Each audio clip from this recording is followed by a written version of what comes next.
mundur biar agak besar. Kurang agak besar. Bisa mundur.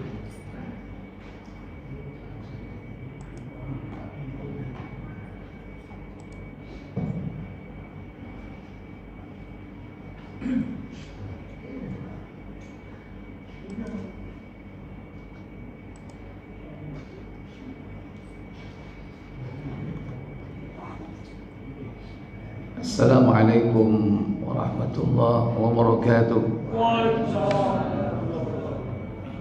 Innal hamdalillah nahmaduhu wa nasta'inuhu wa nastaghfiruh wa na'udzu billahi min sururi anfusina wa min sayyiati a'malina. Man yahdihillahu fala mudilla lahu wa man yudlil fala hadiya lahu. Wa asyhadu an la ilaha illallah wahdahu la syarika lahu wa asyhadu anna Muhammadan abduhu wa rasuluhu la nabiyya ba'da. Allahumma salli wa sallim wa barik ala Muhammadin sallallahu alaihi wa ala alihi wa ashabihi wa man tabi'ahum bi ihsanin ila yaumiddin, amma ba'd. Bersyukur kita pada pagi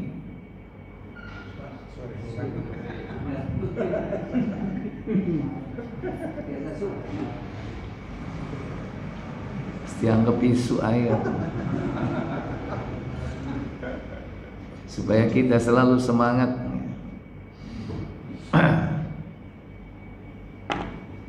Bersyukur kita pada waktu ini, sampai detik ini kita masih dalam kondisi tetap iman dan Islam. Tidak ada kenikmatan yang tertinggi di dalam kehidupan ini kecuali nikmat iman dan nikmat Islam. Nikmat yang mengenalkan kita kepada al-haq, yakni kebenaran. Mengenal Allah, mengenal Rasul, mengenal agama. Nikmat yang akan mengantarkan kepada kebahagiaan dunia dan akhirat. Itulah nikmat iman dan nikmat Islam. Nikmat menjadi seorang muslim. Terlebih ketika Allah Jalla wa'ala nanti memberikan karunia kepada kita, yakni nikmat iman dan ihsan, yang merupakan tingkat martabat dalam agama, dalam sistem kehidupan, yang akan menentukan tingkat kebahagiaan kelak di akhirat. Karena kenikmatan itu bertingkat-tingkat, sebagaimana surga bertingkat-tingkat.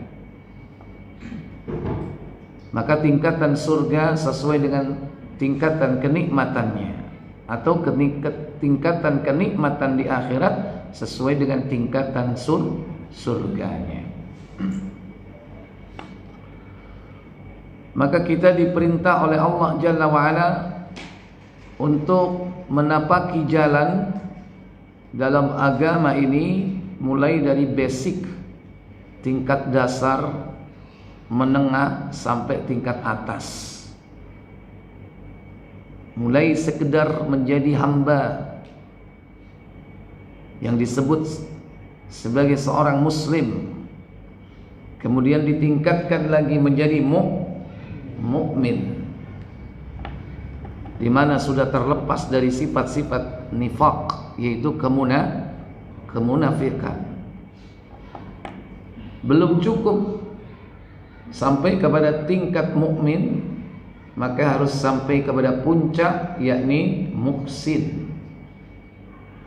Tingkat tertinggi dalam agama yaitu al-ihsan. Maka orangnya disebut dengan muhsin. Inilah tingkatan martabat agama kita. Maka kita bisa mengukur sampai sejauh mana diri kita, Bapak Ibu, sampai hari ini, di mana posisi kita, atau kita masih dalam perjalanan menuju sebagai seorang muslim atau seorang mukmin atau sampai kepada tingkat muhsin, maka Allah yang menentukan tinggi dan rendahnya nilai amal seseorang.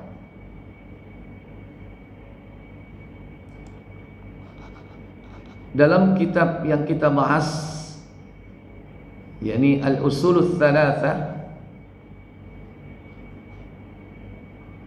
sampai kepada pembahasan Maratibuddin. Maratibuddin, maratib itu jamak dari martabat. Martabat ini sudah sampai diserap dalam bahasa Indonesia. Dulu ada slogan Indonesia yang bermartabat. Padahal makna martabat itu adalah apa? Tingkatan. Oh, orang itu tidak bermartabat, berarti tidak apa? Tidak bertingkat berarti kan. Mungkin maksudnya tingkatnya rendah, tidak bermartabat. Makna martabat itu tingkat. Berarti martabat yang tinggi maksudnya adalah tingkat yang tinggi. Nah, martabat agama, tingkatan-tingkatan agama yang disebut dengan maratibuddin thalathun, ada 3. Di sini saya letakkan yang paling luar itu adalah al-Islam. Karena dia ibarat kulit. Kulit itu di luar apa di dalam? Di luar. Masuk ke dalam yaitu apa? Al-iman. Ibarat di sini tengahnya adalah dagingnya. Umpama pelem ngono. Setelah dikupas kulitnya yang kelihatan muncul adalah apa?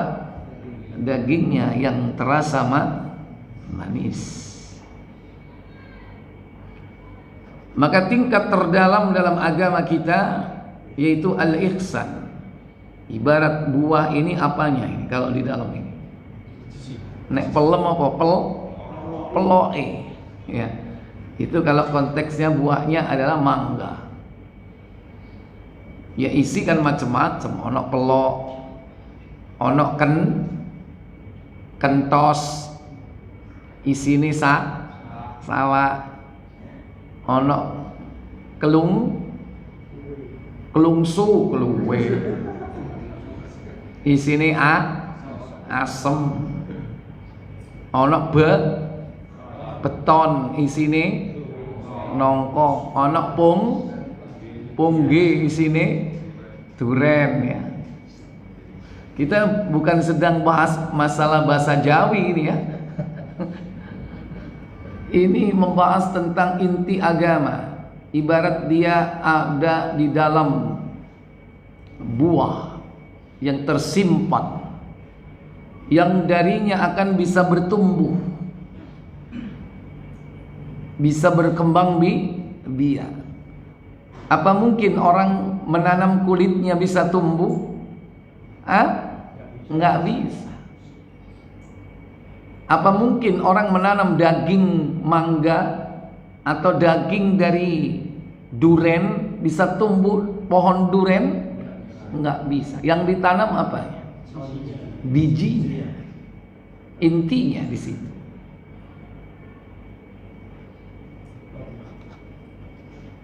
Maka kalau yang ditanam beton akan tumbuh nangka. Baik.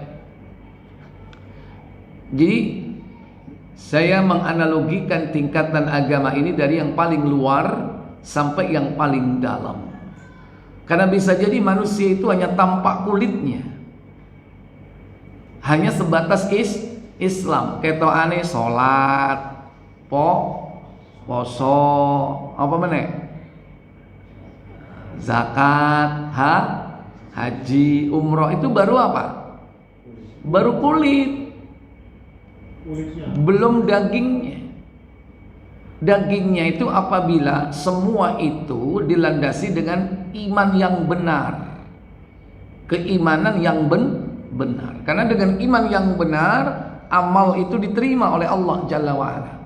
Sholatnya diterima, puasanya diterima, hajinya diterima, umrohnya diterima. Kenapa? Karena imannya benar. Kalau imannya salah, contoh masih percaya kepada tempat-tempat keramat, yang dia datang ke tempat itu untuk minta berkah, atau istilahnya ngalap berkah, padahal tidak ada keberkahan kecuali datang dari mana? Allah. Manusia tidak bisa memberikan keberkahan. Kita setiap hari bertemu, Assalamualaikum warahmatullahi wabarakatuh. Salam sejahtera buat kalian dan rahmat Allah serta berkahnya. Berkah dari siapa? Dari Allah. Manusia tidak bisa memberi berkah. Nek berkat iyo. Nah, beda kan? Siapa yang seneng berkat? Loh, ngaku. Ya kan?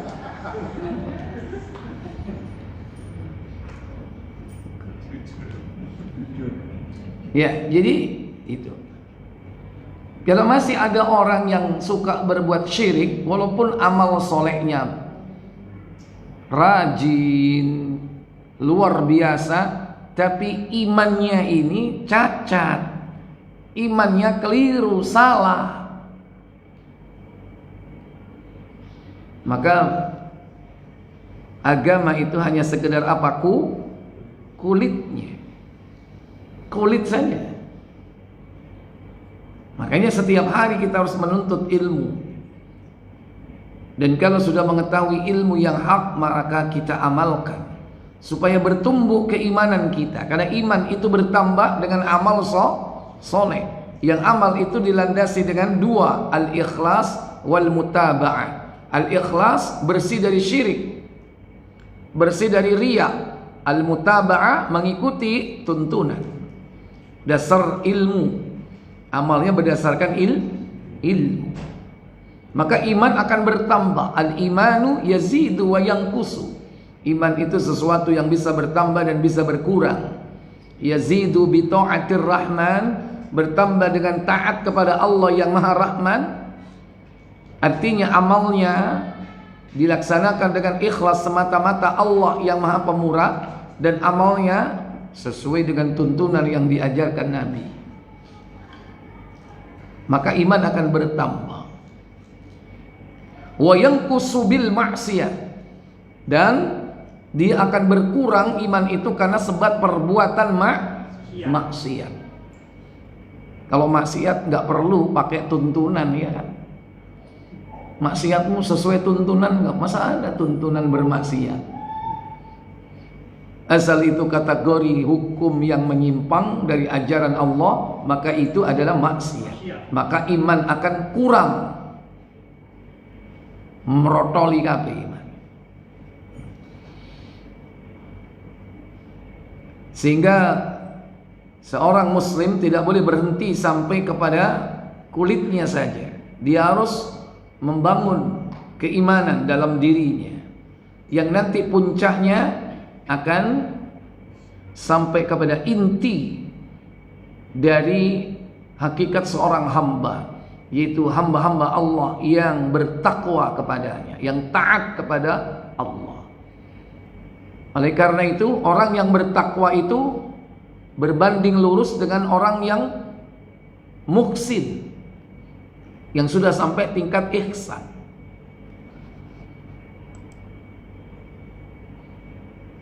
Baik. Jadi tadi martabat yang paling rendah di sini letaknya di paling bawah, yaitu apa? Al-Islam.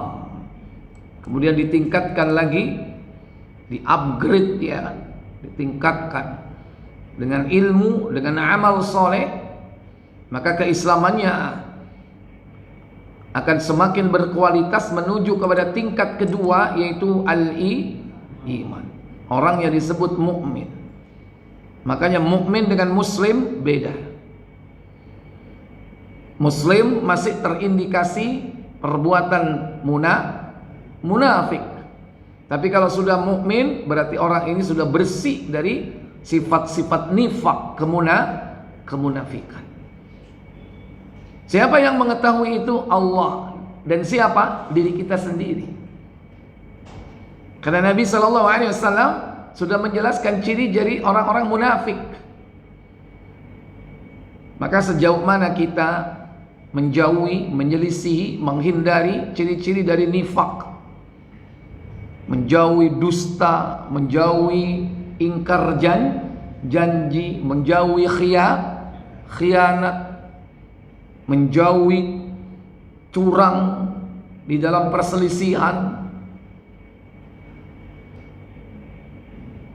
Terlebih puncak dari kemunafikan yaitu apa? Al-kufru, kekufuran. Al-kufru ba'dal iman, kekufuran setelah beriman. Itu yang bahaya itu. Karena kalau sudah tingkat munafik i'tiqadi, dia sudah keluar dari Islam. Hakikatnya dia sudah murtad. Kalau sekedar mungkin barangkali pernah berdusta, berarti masih terindikasi sifat munafik. Tapi belum murtad, belum. Mungkin masih ingkar janji. Dan salah satu dari ciri orang-orang munafik yaitu apa? Susah untuk mengerjakan sholat berjamaah, terutama sholat subuh dan sholat isya. Itu ciri dari munafik.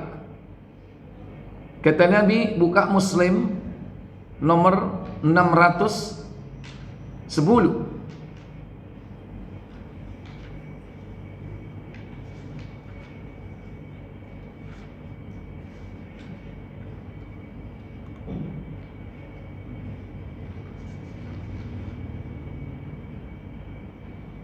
Silakan. Dari Abu Hurairah radhiyallahu anhu katanya, Rasulullah SAW bersabda. Apa sabda beliau sallallahu alaihi wasallam? Salat yang paling berat bagi orang-orang munafik ialah salat isya dan salat subuh. Iya, salat yang paling berat bagi orang munafik yaitu salat isya dan salat subuh. Maksudnya yang dilakukan dengan cara berjamaah. Orang Islam itu banyak nggak? Banyak nggak? Yang sholat subuh banyak nggak? Yang sholat subuh banyak apa sedikit? Berapa persen? Yang jelas sedikit, iya kan? Satu kampung di sini, satu kelasi yang Islam banyak nggak? Yang sholat subuh bisa dihitung berapa shaf, ya. Demikian pula sholat isya. Oleh karena itu beda muslim dengan mukmin, itu beda. Nah, kita ini berusaha menapaki jalan sebagai seorang mukmin dengan cara apa?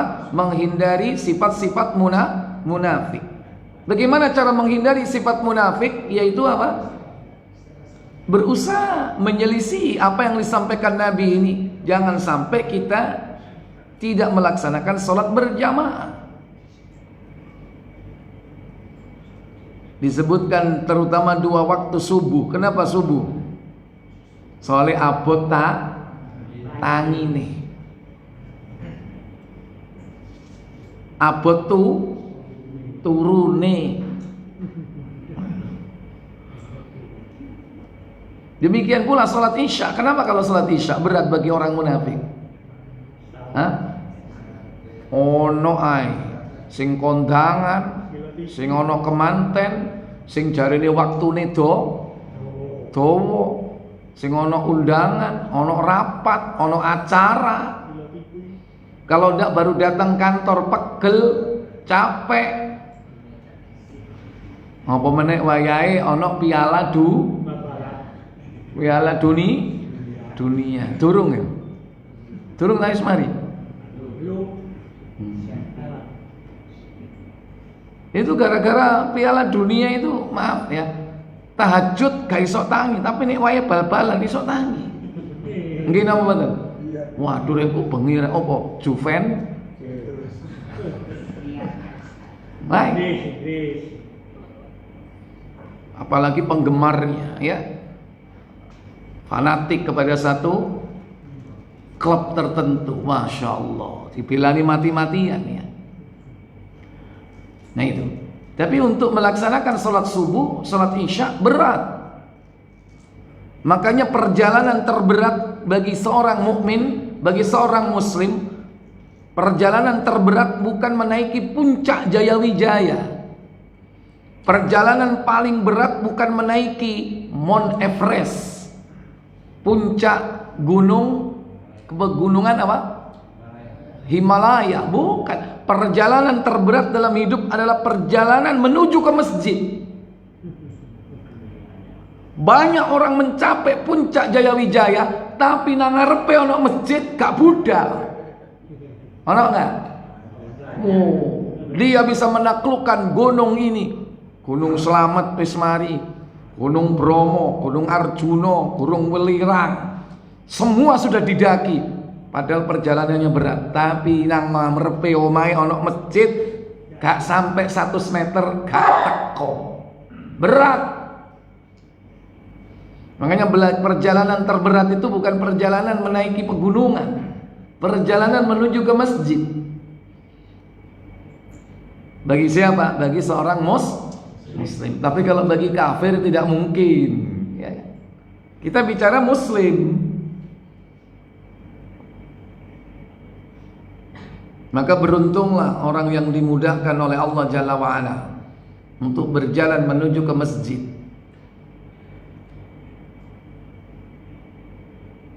Berarti ciri bagi orang-orang yang hendak diperbaiki oleh Allah itu adalah dia difahamkan terhadap agama, dimudahkan kepada agama. Itu orang yang dikehendaki oleh Allah menjadi baik, dimudahkan untuk beramal saleh. Difahamkan kepada agama, berarti orang itu termasuk dikehendaki oleh Allah menjadi baik. Kata Nabi SAW dalam hadis Bukhari nomor 58,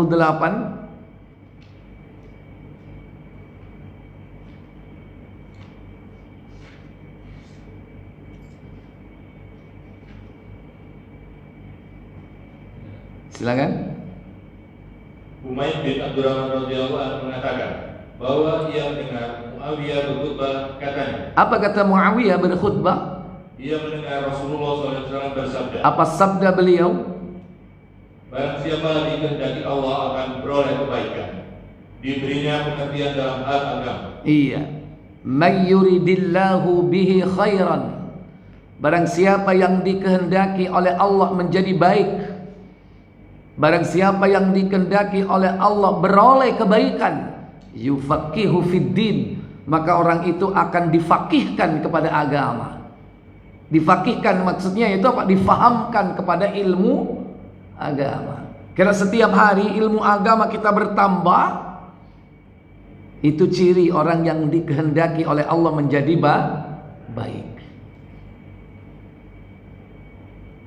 Makanya kita harus berusaha agar ilmu kita ini semakin bertambah dan pemahaman kita semakin bertambah.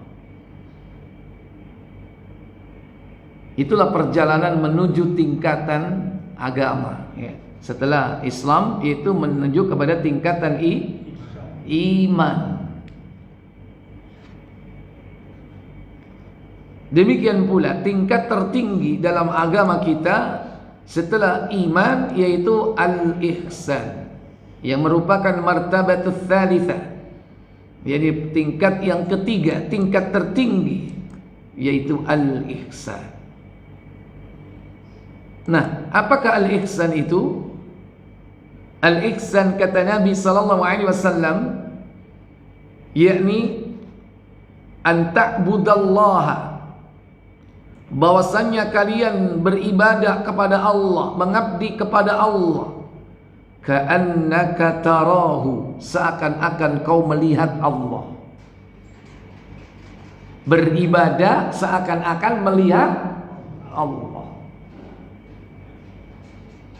Fa illam takun tarahu, maka sekiranya kalian tidak sanggup ketika beribadah seakan-akan melihat Allah, tidak sanggup ketika beribadah seakan melihat Allah, fa innahu yaraka, maka yakinlah bahwa sesungguhnya Allah itu melihatmu. Ini martabat tertinggi dalam Islam. Inilah definisi yang disampaikan oleh Nabi sallallahu alaihi wasallam ketika beliau sallallahu alaihi wasallam ditanya oleh malaikat Jibril. Malaikat Jibril bertanya kepada Nabi, "Akhbirni 'anil ihsan." Terangkan kepadaku tentang ihsan. Maka Nabi menjawab, "Anta'budallaha." Bahwasanya kau bernyembah mengabdi kepada Allah ka'annaka tarahu, seakan-akan kau melihatnya. Berarti bisa dilihat benar apa tidak? Bisa dilihat benar atau tidak Allah itu? Enggak bisa. Makanya ka'annaka, seakan-akan dirimu, seakan-akan engkau melihatnya. Artinya kalaupun kau melihatnya, itu bukan melihat dengan mata kepala, tapi dengan mata hati, mengenal sifat-sifatnya. Makanya kita tadi kan sebelum ini belajar tentang sifat-sifat Allah. Itu untuk apa? Mempertajam penglihatan kita kepada Allah. Penglihatan apa? Hati. Kenapa? Karena kita mengenal rububiyahnya, mengenal uluhiyahnya, mengenal nama-namanya, asma'nya, mengenal sifat-sifatnya. Supaya apa? Meningkatkan ketajaman penglihatan kita. Bukan ketajaman mata kepala kita, tapi ketajaman mata hati.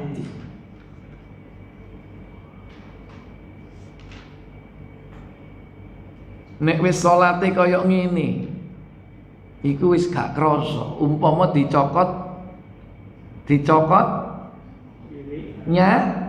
nyamuk. Sampai nek salat dicokot nyamuk, sik krasa enggak?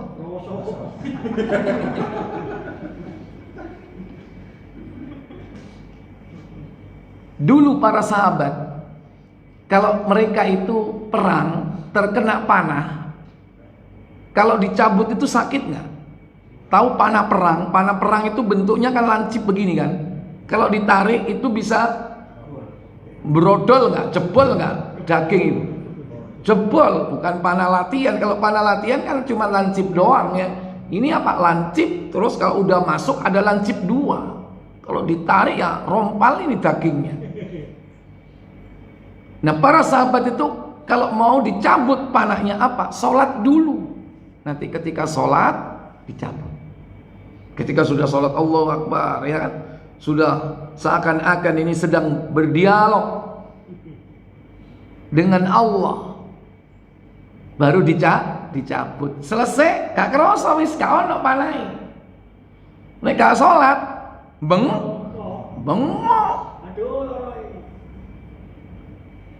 Itu sahabat begitu. Kenapa? Karena sholat itu adalah saat dimana dia menghadap sang kekasih. Wong nek berdua-duaan dengan orang yang dikasihi, kerosong nggak dicokot nyamuk? Halo? Ambek wong sing dicintai wis suwe gak kepethuk 10 tahun, ngobrol berdua masih peteng-peteng akeh lamuke, kerasa nggak? Kerasa.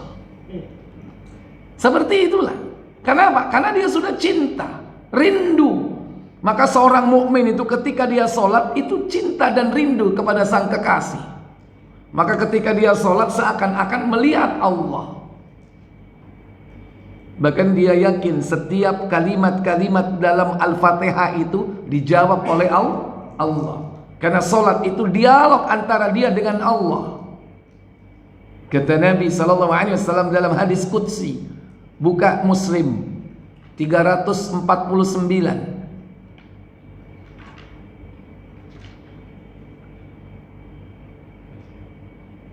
dari Abu Hurairah. Dari Abu Hurairah radhiyallahu anhu katanya, Nabi SAW bersabda. Apa sabda beliau? Siapa yang tidak membaca Ummul Quran atau Al-Fatihah dalam sholat, maka sholatnya tidak sempurna. Nabi mengulangnya sampai 3 kali. Lalu ditanyakan orang pada Abu Hurairah, bagaimana kalau kami sholat mengikut imam?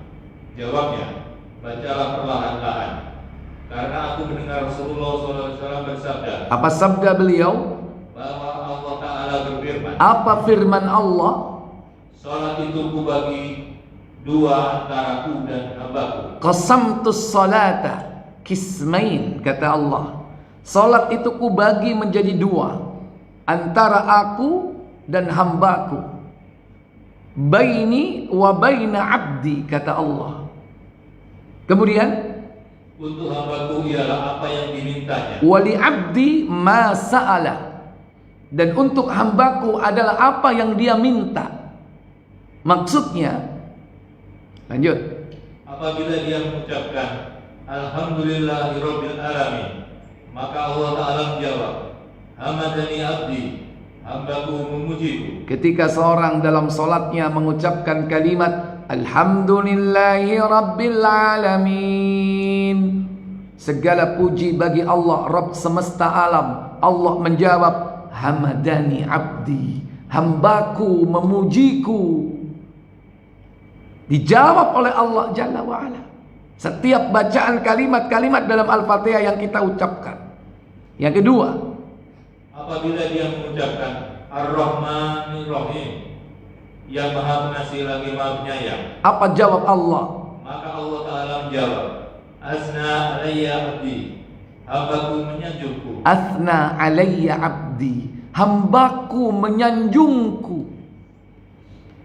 Yang ketiga, apabila dia mengucapkan Maliki Yaumiddin, maha penguasa hari kemudian, maka Allah Ta'ala menjawab, Majjadani abdi, Majjadani abdi, hambaku mengagungkanku.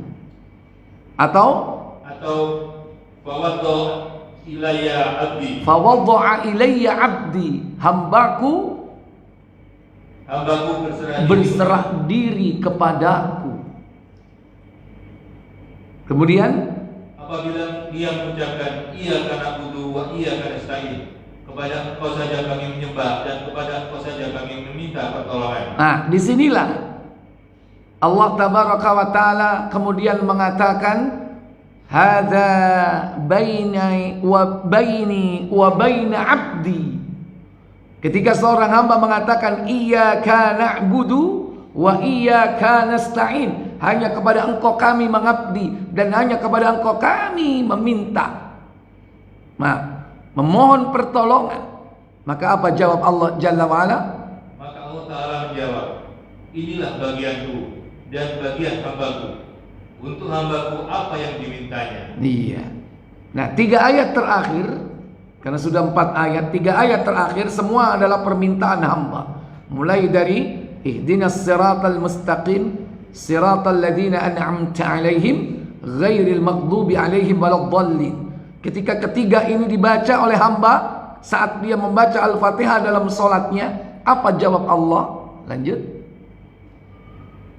Apabila dia mengucapkan ihdinas siratal mustaqim, siratal ladzina an'amta 'alaihim ghairil maghdubi 'alaihim waladdallin, pimpinlah kami di jalan yang lurus, yakni jalan orang yang tidak Engkau murkai dan tidak pula jalan orang yang sesat. Maka jawab Allah Ta'ala, hadza li abdi wa li abdi ma sala. Hadza li abdi, inilah untuk hambaku semuanya. 3 permintaan itulah untuk hambaku semuanya. Wa li abdi ma sala, dan untuk hambaku apa yang dia minta. Jadi ternyata sholat kita ini adalah dialog antara seorang hamba dengan Rabbnya. Maka ini nek maca Al-Fatihah ojo cepet, sing kena, sing bener, sing khusyuk. Ya, terutama cepet-cepetan itu nek sholat dhewe, apa meneh mepet asar, cedek maghrib sarip. Karena banyak orang jatuh di sholat asar. alasannya sibuk, alasannya masih di perjalanan, alasannya ntar dulu nanti sampai rumah, tanggung di perjalanan, belum mandi, belum itu, sampai di rumah, 5:30 rek, waduh kurang 5 menit maghrib. Saya tanya, kalau sudah seperti itu sholatnya cepat apa lambat? Al-Fatihahnya 1 nafas atau berapa nafas? Ya baik. Bagaimana kita bisa sampai kepada tingkat ihsan sementara ibadah kita tidak seperti apa yang disabdakan Nabi tentang martabat tertinggi, bahwasanya kau mengabdi kepada Allah seakan-akan kau melihatnya. Berarti kalau kita seakan-akan melihat Allah, orang sebelah kita ketika sholat tahu atau tidak, imam tahu atau tidak, tapi Allah tahu atau tidak? Allah tetap tahu. Maka jangan kita ini kadang apa? Ngenteni wong sebelah iki karo. Baru kemudian apa? Meludah. Padahal dalam sholat boleh nggak meludah? Nggak boleh. Arep sembayang gak kemu, mari mangan sate, dagingnya nyantol. Begitu sholat ilate goleki daging, mari ngono ucul dagingnya. Saya tanya, ditelan atau dibuang? Ditelan sholatnya batal, podo mbek mangan batal lo ya, ngelek selelet batal sholat itu. Mangan itu termasuk makan. Yang membatalkan sholat kan makan kan, walaupun 1 upo. Eman rek. Baik, ditelan apa dibuang? Hah? Kalau dibuang, diludahin, bagaimana hukumnya? Sholatnya nggak batal, tapi makruh. Dan termasuk larangan dalam sholat meludah ke arah depan. Dan sebetulnya bukan hanya dalam sholat. Kalau meludah sehari-hari itu adab etikanya kita harus biasakan. Meludah itu bukan di arah kiblat atau ke arah depan. Meludah ke arah mana ki? Lah nek ana slidite diludahkan atau tidak? Diapakan? Diambil ya apa caranya? Ya. Ikhwatal iman aizakumullah. Itu baru satu kasus, belum kasus-kasus yang lain. Kadang ketika kanan kiri, makmum sebelah kanan sebelah kiri nggak tahu, nah kita melakukan sesuatu. Padahal Allah tahu atau tidak? Allah tahu.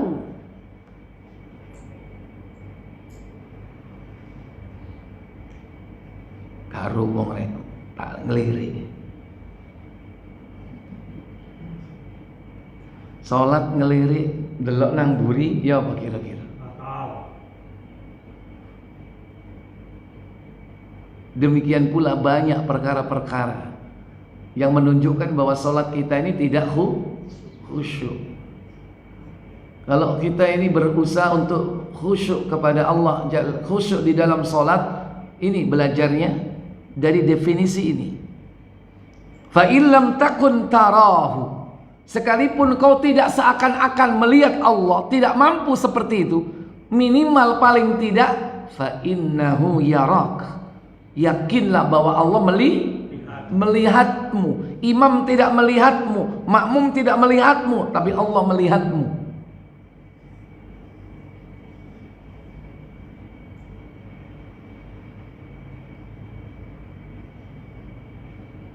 Sembayang karena sebelah kanan ini konco akrab, ngei kode sikile diidek.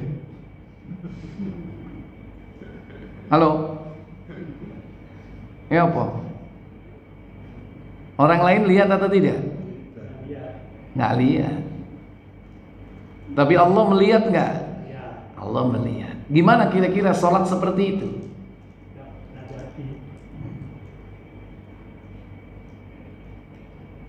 Kadang ngai kode ngongkon meneng. Enggak ngomong memang meneng kok enggak.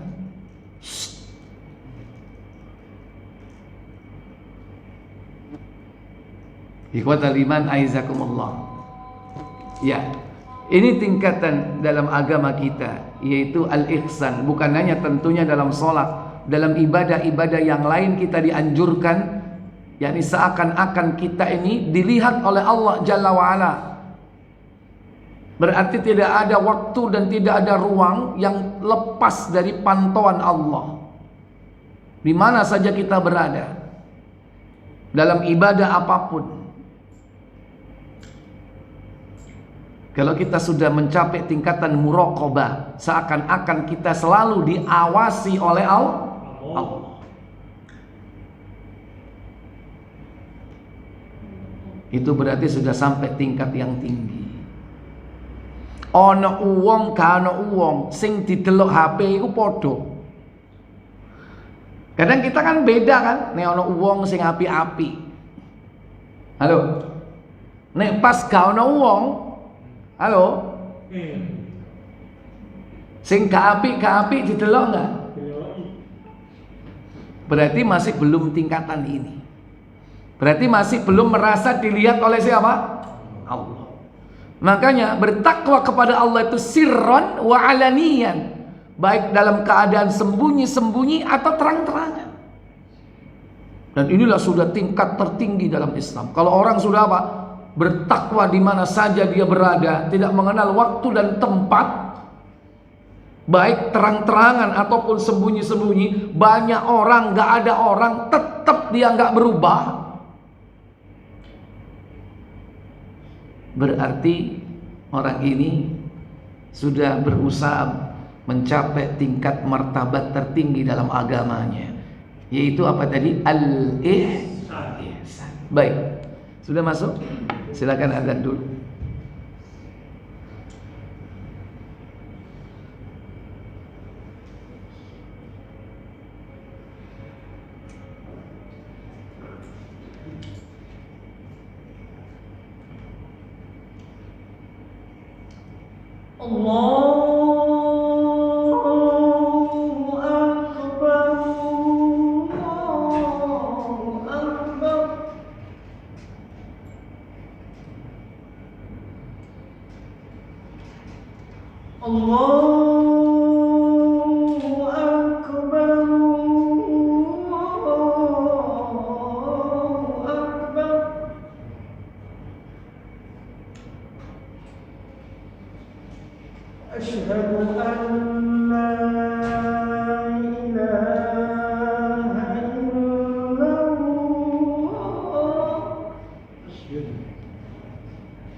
Baik Bapak Ibu, saudara-saudari sekalian yang dirahmati Allah Jalla wa'ala, adapun dalil dari al-ihsan ini terdapat di dalam surah An-Nahl 16 ayat 128. Allah Jalla wa'ala berfirman, innallaha ma'al ladina taqaw wal ladina hum muhsinun. Apa kata Allah Jalla wa'ala? Sungguh Allah beserta orang-orang yang bertakwa dan orang-orang yang berbuat kebaikan. Iya. Muhsin itu kalau sudah sampai tingkat ihsan, Allah menyebutnya dengan muhsin, yaitu orang yang berbuat kebaikan. Dan ini selevel dengan orang yang bertakwa. Sesungguhnya Allah ma'al ladina taqaw, akan beserta orang-orang yang bertakwa. Takwa itu kan tingkat tinggi dalam agama kita. Walladzina hum muhsinun, dan juga dengan orang-orang yang muhsin. Berarti takwa sudah sejajar, sepadan, selevel dengan yakni ihsan. Derajat takwa, derajat tertinggi. Derajat ihsan juga merupakan derajat tertinggi. Keduanya merupakan derajat yang sama. Wallahu a'lam. Baik, mungkin ini yang bisa saya sampaikan sebelum saya tutup. Sebagaimana biasa, saya beri kesempatan waktu untuk bertanya. Silakan. Oke, monggo.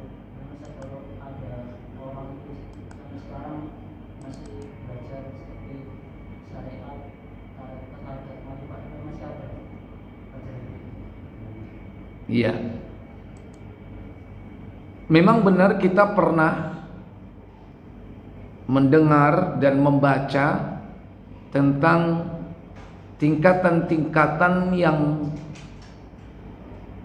disebut dengan syariat, kemudian hakikat, kemudian tarikat, terakhir adalah makrifat. Tingkatan yang disebutkan ini itu tidak ada literaturnya di dalam Islam. Tidak ada di dalam Al-Quran, tidak ada di dalam As-Sunnah. Demikian pula itu bukan perkataan dari para ulama-ulama salaf. Bukan. Terutama para ulama salaf dari kalangan Ahlus Sunnah wal Jamaah. Tapi tingkatan yang disebutkan tadi, yaitu syariat, hakikat, tarikat, makrifat, itu adalah tingkatan yang dibuat oleh kelompok sufi atau sufiyah. Kalau bisa kita katakan yaitu tarikat sufi. Tarikat sufi itu mereka meyakini adanya 4 tingkatan itu. Tapi itu tidak ada dalil hadis dan Qur'annya atau Qur'an hadisnya. Bahkan perkataan a'immah 4 mazhab yang 4 mazhab, gak ada perkataan mereka. Sehingga kalau dijabarkan lebih jauh, orang itu harus menapaki perjalanan mulai syariat, kemudian harus sampai kepada hakikat, thariqat ya, dan sampai makrifat. Nah, mereka meyakini kalau orang sudah sampai tingkatan makrifat itu sampai kepada tingkatan mukasyafah, tersingkapnya tabir, dia bisa melihat Allah. Itu mereka yakini. Seperti itu. Seakan-akan melihat. Bukan seakan-akan lagi, mereka meyakini melihat Allah itu seperti cahaya terang. Seperti itu.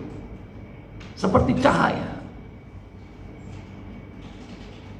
Ya, padahal tidak ada seorang pun yang mampu melihat Allah dengan mata kepala. Yang kedua, seseorang itu bisa disesatkan oleh syaitan dan iblis yang mengaku sebagai Allah. Bisa jadi iblis itu datang mengaku sebagai Allah. Dia bisa berupa seperti cahaya. Lantas dia katakan cukup, konwis, tingkatnya sudah tinggi, tidak perlu syariat. Dan banyak orang yang masuk ke dalam toriko yang sesat, mereka ini sudah meninggalkan syariat. Kenapa? Karena syariat itu hanya sebagai cara, sebagai media, sarana. Sementara tujuannya adalah bertemu Allah. Loh, saya itu sudah sampai tingkatan bertemu Allah. Berarti saya sudah mencapai tujuan. Berarti kalau tujuan saya sudah tercapai, saya tidak butuh sarana, tidak butuh media. Artinya saya nggak sholat nggak apa-apa. Ada tariko sesat seperti itu. Ya, yang jelas bahwa tingkatan 4 tadi itu tidak ada dalam literatur, yakni para salafus saleh di kalangan ahlus sunnah wal jamaah, kecuali dari kelompok sufiyah. Wallahu a'lam. Nah, yang sahih tingkatan agama itu disebutkan oleh Nabi tadi itu berdasarkan hadis yang sahih. Islam, iman, ihsan, itu tingkatan agama kita. Ya. Baik, yang lain silakan. Silakan Pak Budi. Ini Ustaz, mana tadi kita sholat berjamaah itu apa kita harus baca Al-Fatihah? Bisa sesudah imam selesai amin ya. Maksudnya baca Al-Fatihahnya untuk makmum. Ya. Jadi begini, itu masalah fikih yang banyak perbedaan pendapat di kalangan para ulama madhab. Yang pertama, para ulama sepakat bahwa ketika sholat yang dilakukan itu adalah sholat yang dibaca dengan sir dalam rakaatnya, maksudnya bacaan Al-Fatihahnya ketika dibaca pada rakaat yang sir, maka wajib dibaca. Kalau tidak, sholatnya tidak sah. Karena itu termasuk rukun. Contoh, sholat duhur, sholat asar, baik dia melakukannya dengan berjamaah ataupun munfarid, sendirian, maka wajib bagi masing-masing ini membaca surah Al-Fatihah dalam tiap rakaat.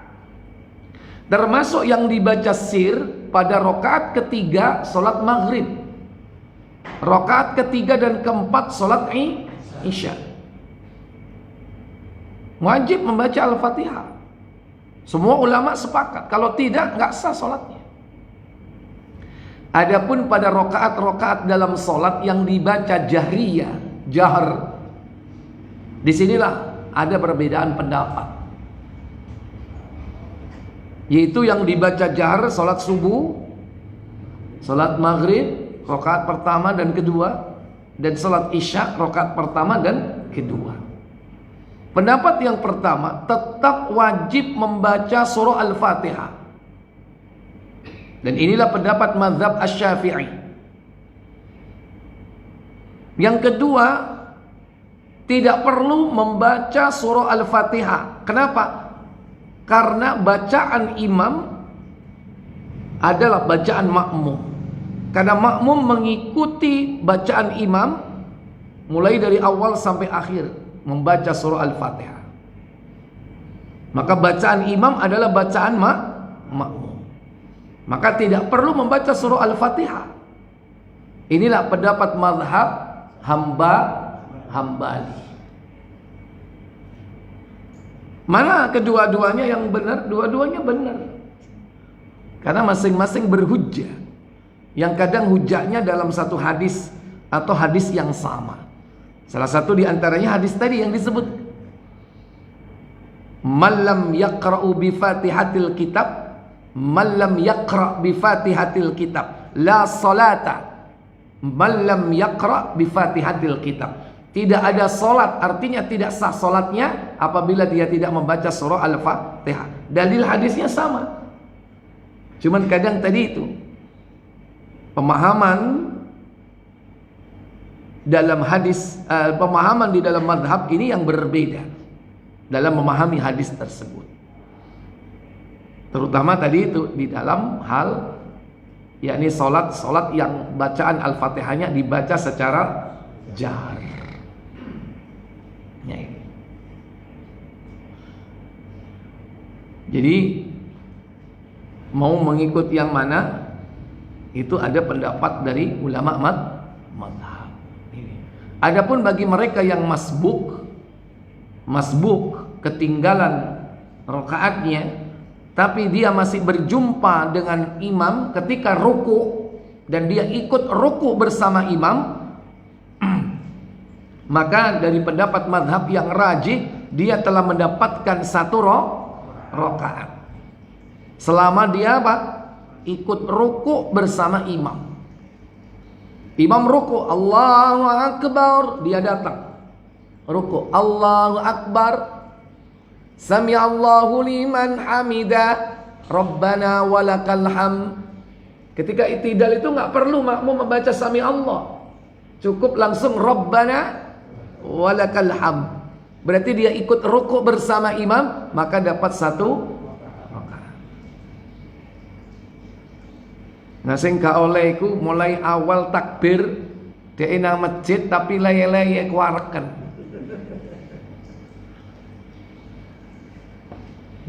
Begitu imam ruku ikut ruku.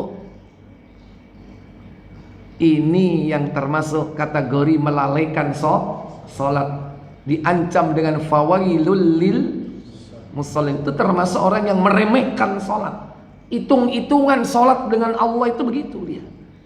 Allah nggak pernah perhitungan sama dia, tapi dia hitung-hitungan. Sama seperti ketika dia masbuk, ternyata sujud pada rakaat kedua. Mestinya kalau kita masbuk, apa yang kita lakukan? Langsung ikut sujud. Tapi ketika wah iki rakaat kedua, mari ngene atahiyat, mari ngono sik ngadeg wis engko ae ngenteni ngadeg. Begitu kan? Itu berarti hitung-hitungan sama Allah, menunjukkan dia nggak cinta sama Allah.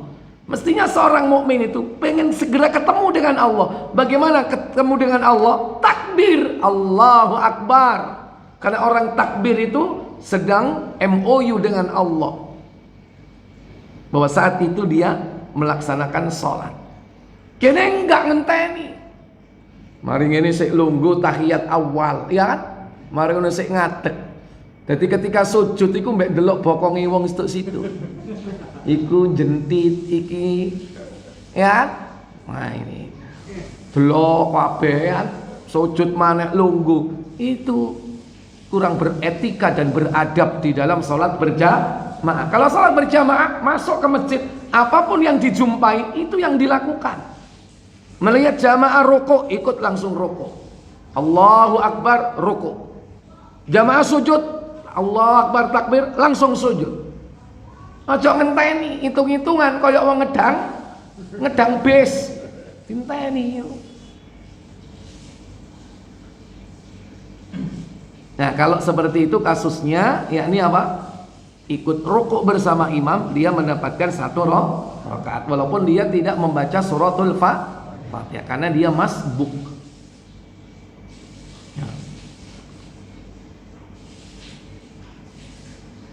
Baik, yang lain satu lagi boleh?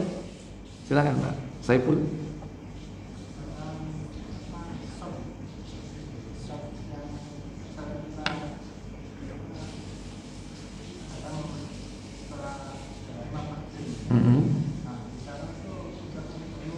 Penuh.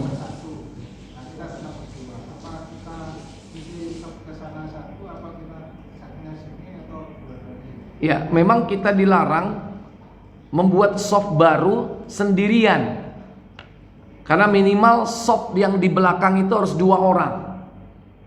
Karena sendirian diibaratkan seperti serigala, seperti kambing yang lepas dari kawanan kambing. Dikhawatirkan dia akan didatangi oleh serigala. Serigala yang dimaksud di sini adalah syaitan. Makanya kita harus nyari teman. Bagaimana caranya? Kalau sekiranya tidak mungkin ada orang lain yang datang, maka kita satu yang harus dilakukan, dusel saiso-isoi di depan. Dusel. Carane dicilikno dhisik awake. Iso enggak? Hah? Cara yang pertama. Cara yang kedua, kita bisa menarik orang yang di depan itu ke belakang bersama kita. Tentu nariknya yang mana? Yang terdekat. Lah nek masjid itu waduh mau gelandang wong teko pojok rene. Ya kan? Apa menek gak duwe ilmu wonge? Iki lha opo iki? Digelandang sakmono wadone. Sampean kok njunjung wong diangkat ya. Jadi itu cara kedua. Nah, sebelum cara itu dilakukan, mungkin nggak nanti ada jamaah baru yang akan datang. Kalau masih mungkin, biasanya nih kebiasaan Salman ini, engko nek rakaat keloro kok ono teko wong situ, ya entenono. Ditunggu. Kalau masih bisa ditunggu, ono krucek-krucek wong wudu dinteni. Cepat.